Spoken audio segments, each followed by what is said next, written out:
Il est 12h35, merci d'être avec nous sur BFM Normandie. C'est donc le début de l'hommage national aux deux agents pénitentiaires. Voici Gabriel Attal, le Premier ministre qui arrive à l'ancienne maison d'arrêt de Caen pour célébrer, pour présider cet hommage national que l'on va vivre ensemble sur BFM Normandie.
Et voilà pour le début de cette cérémonie d'hommage à Fabrice Mouello et Arnaud Garcia. Vous avez vu le Premier ministre Gabriel Attal qui a passé en revue les troupes. Il salue actuellement les officiels qui sont présents en tribune et les familles des victimes des deux personnes, des deux agents qui ont été tués sur le péage d'Incarville dans l'Eure. Dans un instant, les cercueils de Fabrice Mouello et d'Arnaud Garcia vont pénétrer sur ce terrain de l'ancienne maison d'arrêt de Caen pour cet hommage national qu'il aurait rendu en présence également, vous les voyez à l'image, de Brigitte Macron, du garde des Sceaux, Éric Dupond-Moretti, du ministre Stanislas Guerini, chargé de la transformation et de la fonction publique. Et vous avez vu également Elisabeth Borne, la députée du Calvados, ex-première ministre, qui assiste à cette cérémonie aux côtés des officiels. Gabriel Attal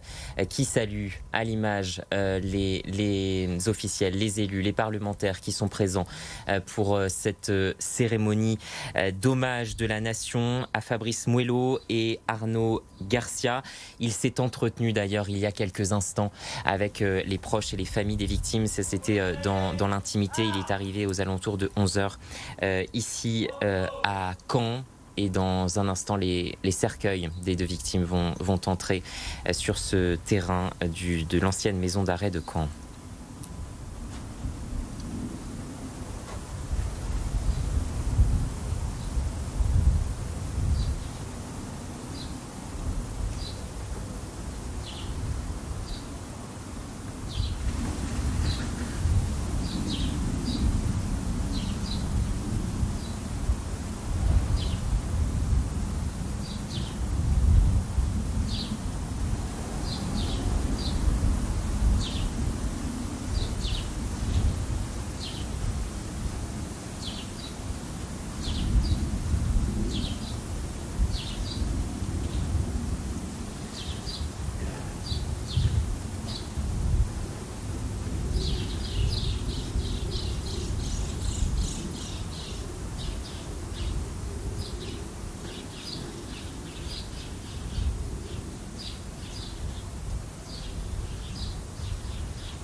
Et vous venez de vivre en direct sur BFM Normandie l'entrée des cercueils dans cette ancienne maison d'arrêt de Caen où se tient l'hommage national à Fabrice Mouelot et Arnaud Garcia, avec déjà beaucoup d'émotions. On le voit sur les visages, notamment des proches et des collègues de l'administration pénitentiaire, les collègues de Fabrice et d'Arnaud. Dans un instant, la Légion d'honneur va être décernée à titre posthume à ces deux agents par Gabriel Attal, qui devrait ensuite prendre la parole avant une minute de silence et la Marseillaise.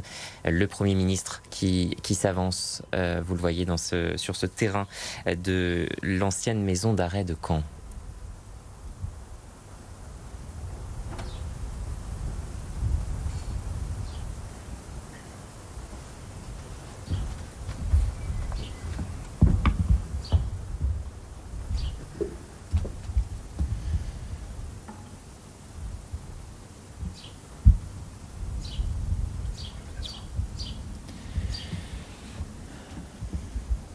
Madame la Première ministre, Messieurs les ministres, Monsieur le Préfet, Mesdames et Messieurs les parlementaires, Monsieur le Président du Conseil départemental, Mesdames et Messieurs les maires, Mesdames et Messieurs les élus, Madame la Défenseure des droits, Monsieur le Procureur général de la Cour de cassation, Mesdames et Messieurs les chefs de cour et de juridiction de Caen et de Rouen, Mesdames et Messieurs les directeurs, Mesdames et Messieurs les membres de la communauté pénitentiaire, Madame Brigitte Macron, Mesdames et Messieurs, vous toutes et tous, leurs familles, leurs proches, leurs collègues, vous toutes et tous qui ne les oublierez jamais. Il n'était pas encore 6 heures ce matin du 14 mai. Le calme de la nuit entourait encore la France et les premières lueurs s'apprêtaient timidement à franchir l'horizon. Il n'était pas encore 6 heures ce matin du 14 mai. Mais pour eux, pour vous, femmes et hommes de la communauté pénitentiaire, c'était l'heure du devoir. L'heure de la mission. Il n'était pas encore 6 heures ce matin du 14 mai, mais pour Fabrice, Arnaud, Nicolas, Damien et Arnaud, tels des sentinelles de l'aube, la journée commençait. Aucune journée ne ressemble à une autre quand on choisit la pénitentiaire. Ils le savent et se préparent, comme avant chaque mission, avec la même attention, le même savoir-faire, la même vigilance. Ils ont choisi de servir la République, choisi de servir la justice. Et pour eux, la journée commence. Comme elle commence partout en France, au même moment, pour des centaines d'équipes des pôles de rattachement des extractions judiciaires, les PREJ. Il est 5h30, ce 14 mai, quand le capitaine Fabrice Mouelot réunit ses hommes et passe en revue avec eux les missions du jour.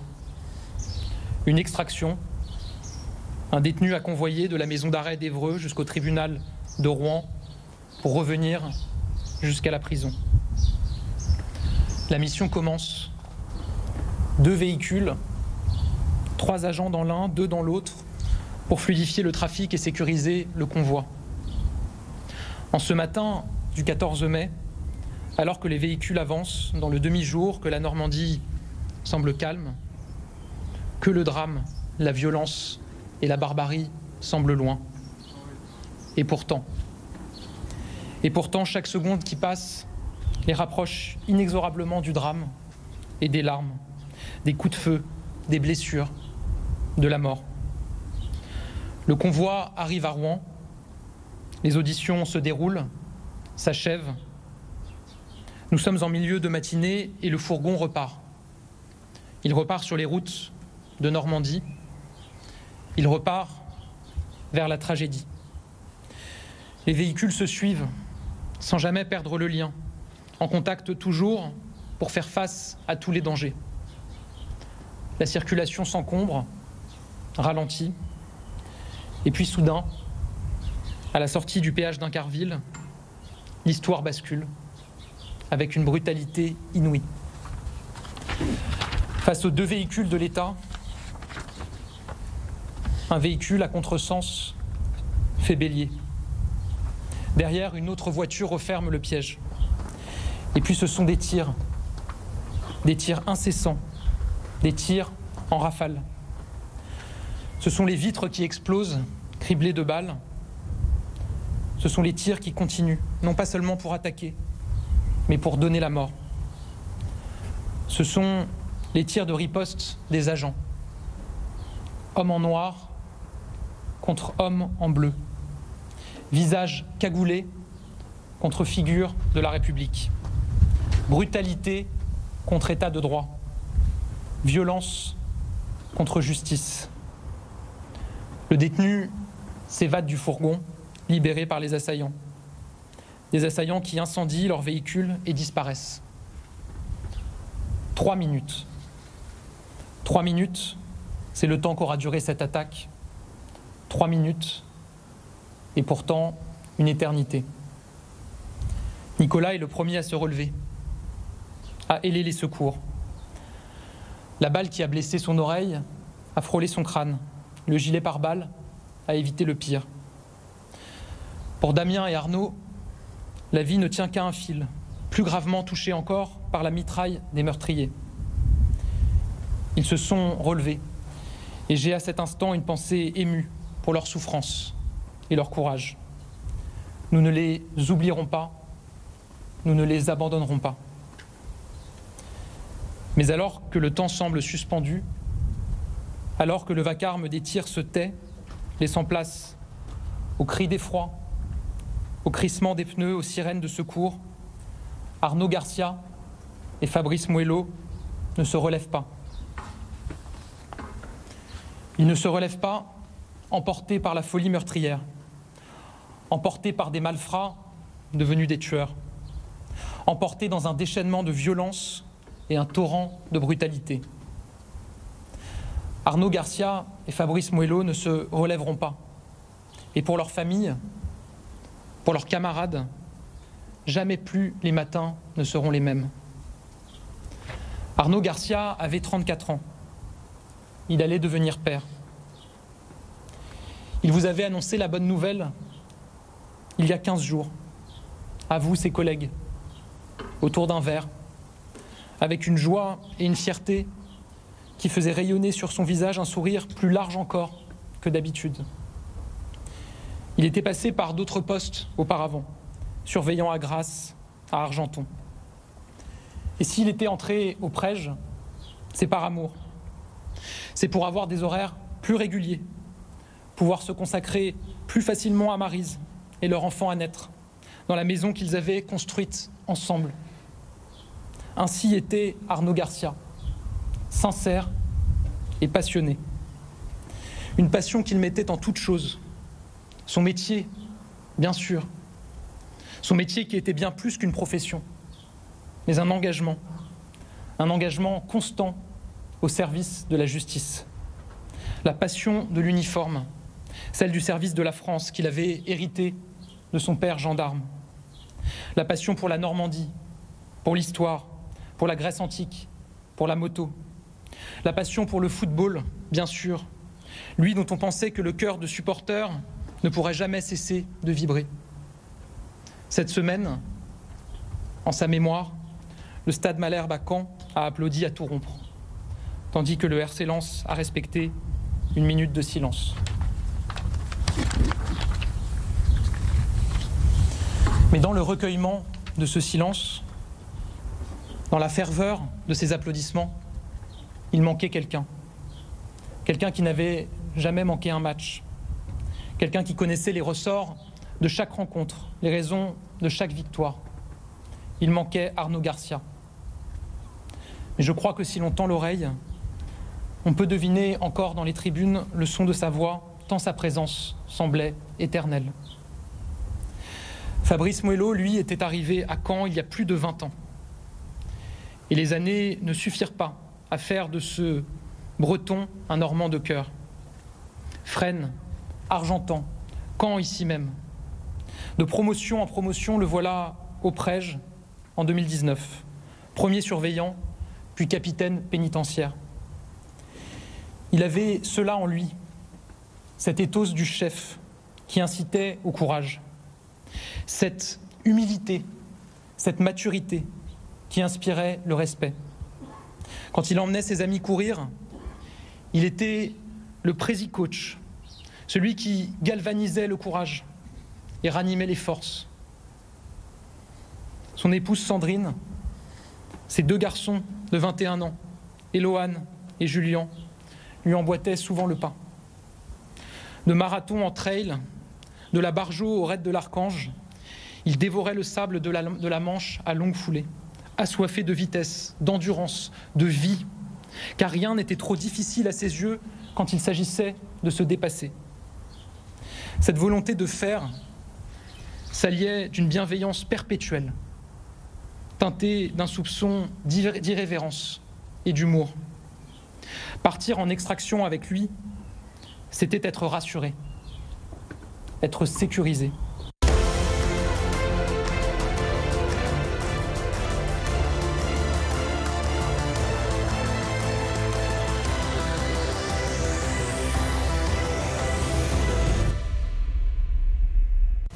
Bonjour à toutes et à tous, très heureux de vous retrouver en ce mardi sur BFM Normandie. C'est votre 12-30-17. Regardez d'abord ces centaines de marinières dans les rues.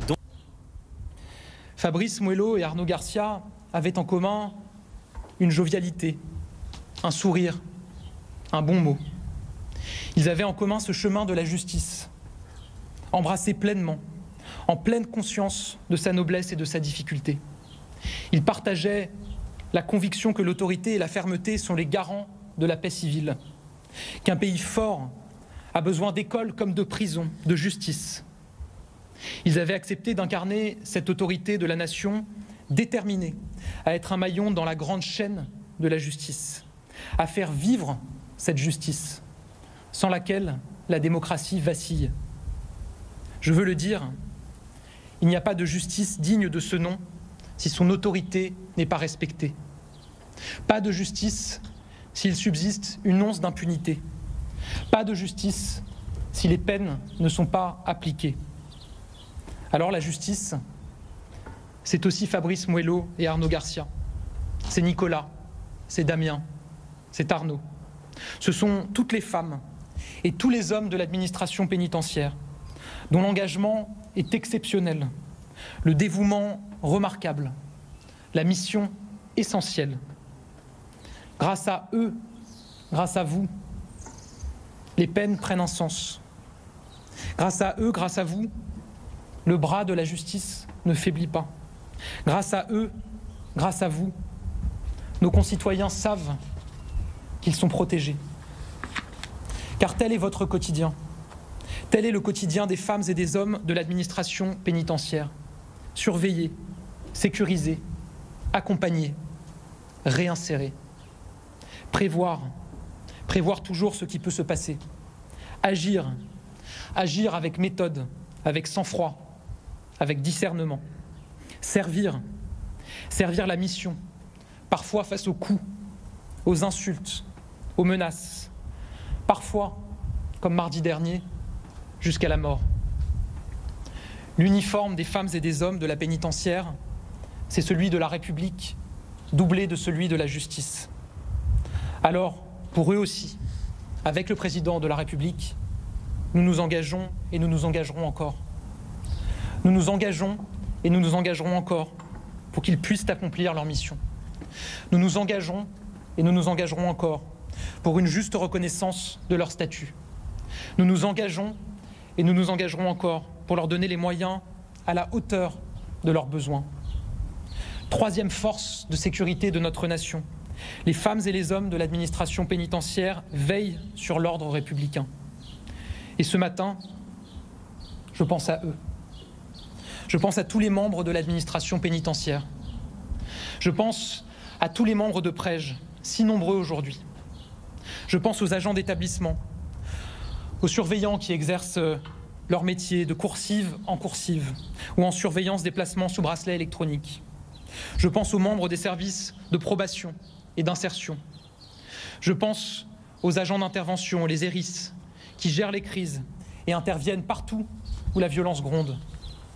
Je pense aux équipes cynotechniques avec leurs chiens de recherche. Malgré les difficultés, malgré la violence à laquelle vous faites face, malgré l'émergence d'une nouvelle génération de prisonniers totalement désinhibés, vous savez opposer le règne du droit à celui de la violence. Vous savez faire en sorte que force aille toujours à la loi. Vous savez aussi garder le cœur ouvert aux fragilités, déceler les volontés de revenir sur le droit chemin, fidèle à ce rôle de réinsertion qui vous revient également. Mesdames et messieurs, le 14 mai, l'effroi a touché la France. Le cœur de chaque Français s'est serré en apprenant que notre pays avait perdu 2 de ses serviteurs, que 3 d'entre eux étaient gravement blessés. Je veux redire ma solidarité, mon soutien à la communauté pénitentiaire, mais aussi judiciaire. Une communauté dont l'émotion et la douleur sont indépassables, avec la perte de 2 collègues, de 2 amis. Avec cette peine qui s'ajoute au deuil de l'agent Grégory Le Sec, mort il y a 3 mois durant une intervention de l'ERIS de Lille. Je veux vous le dire droit dans les yeux. Leur mort ne restera pas impunie. L'enquête avance. Elle se poursuivra aussi longtemps qu'il le faudra, mais elle aboutira. Aux criminels lâches, odieux, qui ont accompli ce crime barbare, je veux le dire à nouveau, ne dormez pas tranquille. Nous vous traquons, nous vous trouverons et nous vous punirons. Le glaive de la justice ne tremblera pas. Nous vous le devons.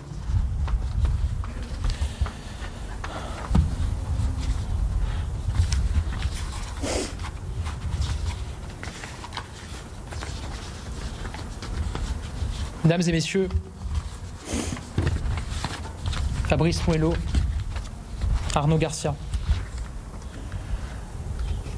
La France n'oublie pas ses enfants qui, pour elle, ont pris l'uniforme. Ceux qui ont fait vivre ces institutions, qui ont fait régner ces valeurs républicaines jusqu'à en mourir. Nous honorerons vos mémoires.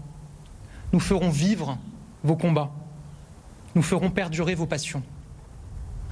Fabrice Mouello sera promu dans le corps de directeur des services pénitentiaires. Arnaud Garcia dans le corps des officiers au grade de capitaine. Nous serrerons les rangs. Nous prendrons soin de vos familles, de vos enfants, comme nous prendrons soin de vos camarades blessés. Nous soutiendrons ceux qui reprennent après vous le flambeau que vous avez placé si haut. Et c'est pour vos vies consacrées à la justice et emportées en son nom que j'ai l'honneur, ce matin, de vous remettre les insignes de chevalier de la Légion d'honneur. Vive la République et vive la France.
Directeur Fabrice Mouello, au nom du président de la République et en vertu des pouvoirs qui nous sont conférés, nous vous faisons chevalier de la Légion d'honneur.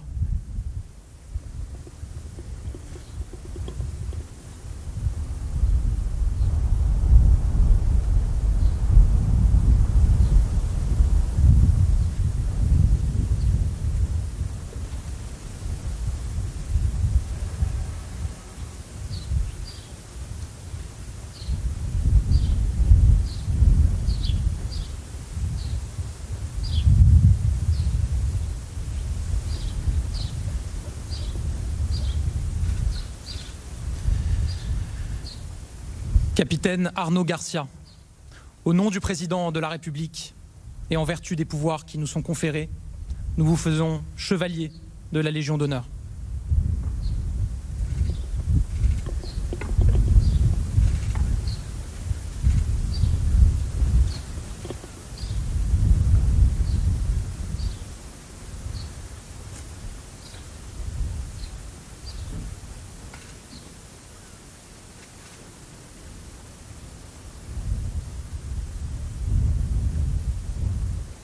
Fermez le pont!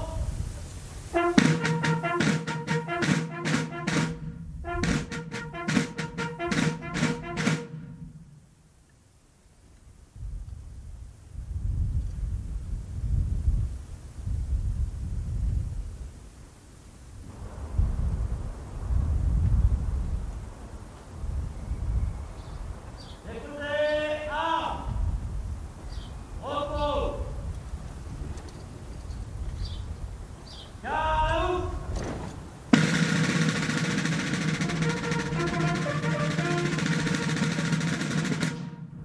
Présentez, armes!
Au mort!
Et vous venez de vivre avec nous sur BFM Normandie cet hommage national à Fabrice Mouelot et Arnaud Garcia, une cérémonie évidemment empreinte d'émotion avec ces deux cercueils de ces agents tués sur le péage d'Incarville il y a 8 jours. Ils ont été décorés des insignes de chevalier de la Légion d'honneur à titre posthume par Gabriel Attal, le Premier ministre qui a présidé cette cérémonie, qui a rappelé le parcours de ces deux victimes au service de l'État, au service de l'administration pénitentiaire, emporté dans un déchaînement de violence, a-t-il dit.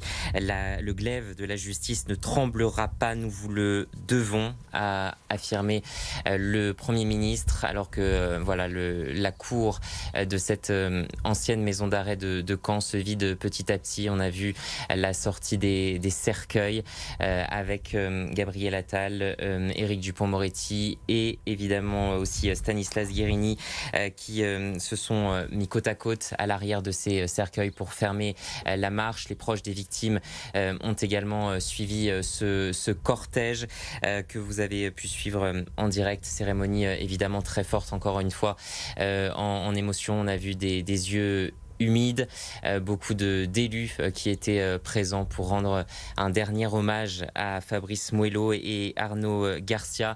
Évidemment, Gabriel Attal a salué leur parcours, a rappelé leur parcours au service de l'administration pénitentiaire jusqu'à ces 3 minutes, a-t-il dit, qui ont duré une éternité et lors desquelles ces deux agents ont perdu la vie sur le péage d'Incarville il y a quelques jours maintenant.